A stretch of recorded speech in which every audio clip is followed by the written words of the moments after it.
Okay, Unit 7, Functions. This is the exam recap.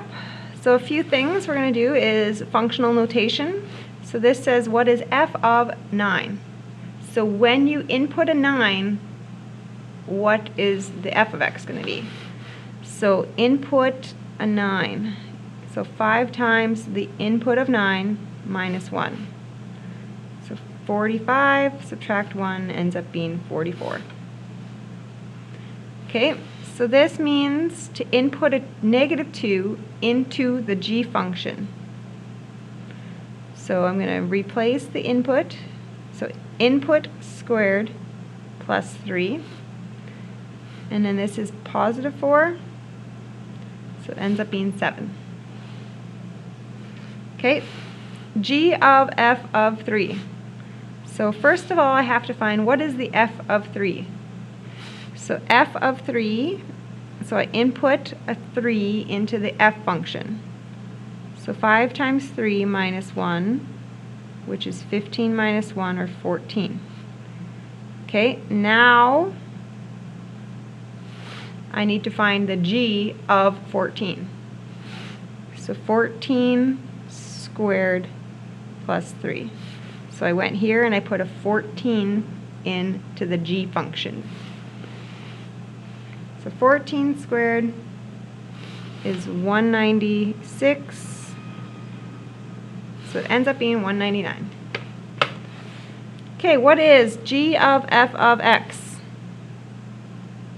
So we're going to put the f function into the g function. So I'm going to take that f function and I'm going to plug it in to the input spot of the g function.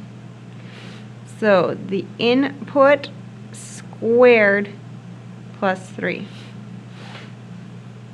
Okay, I'm using the g function and I'm putting in the f function into it. So this is good practice with our algebra here. So squaring repeats something twice. I'm going to FOIL. First times first is 25x squared. Outsides, negative 5x. Insides, negative 5x. And plus 1 is the last. And then afterwards, I still have to add 3. So 25x squared. I can put the x's together, so negative 10 of them.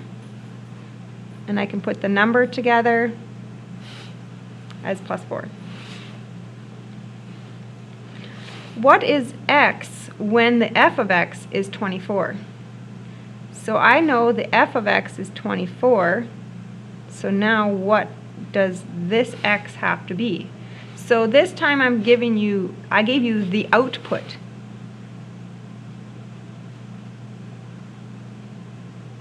And I want to know the input. So I would add 1, 25, and then to solve I would divide by 5. So therefore I need to input a 5 to get out a 24.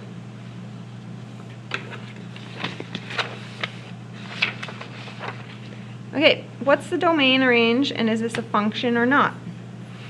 So the domain is all of the x and the range is all of the y. So the x, 1, 4, and 5, so this is a set of specific numbers. The range is all of the y's, so 6 and 7 are the possible y's, and those are specific numbers, so that's a set. Is this a function? So the x value 1 only has a y value, the 4 doesn't have any other y values, and the 5 doesn't have any other y values. So it's a function. Okay, next, the domain is all of these numbers on the input. So again, it's a specific set of numbers. And the y is the output. So it's 7, 8, 9, 10, 11. And is it a function or not? It is not, and this is the reason why. The x value 0 has two different y values for it. So it would only be a relation, it would not be considered a function. Okay, the domain is all of the x. So the x's go from left to right. So exactly from -3, exactly, all the way up to 5. Or x is less than 5 and at the same time greater than or equal to -3. Okay, y's, how far down to up? So the lowest is -1 exactly to the highest height of 3 exactly. And the y would be less than or equal to 3, but at the same time greater than or equal to 1. And when I do a vertical line test on this for a function, it's a fail, because in a vertical line, if you have an x value of -1, you have two different y values, right? And that's a bunch of times. So it is a relation, but not a function.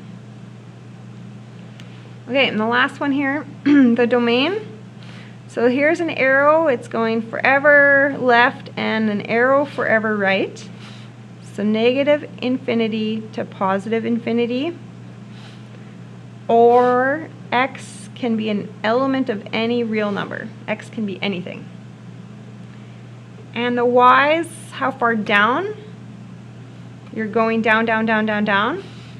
So -infinity down, up to a height of, the highest height, 7. Or in other words, y can be less than or equal to the 7. And a vertical line test passes. There's no spot my pen will ever touch more than once.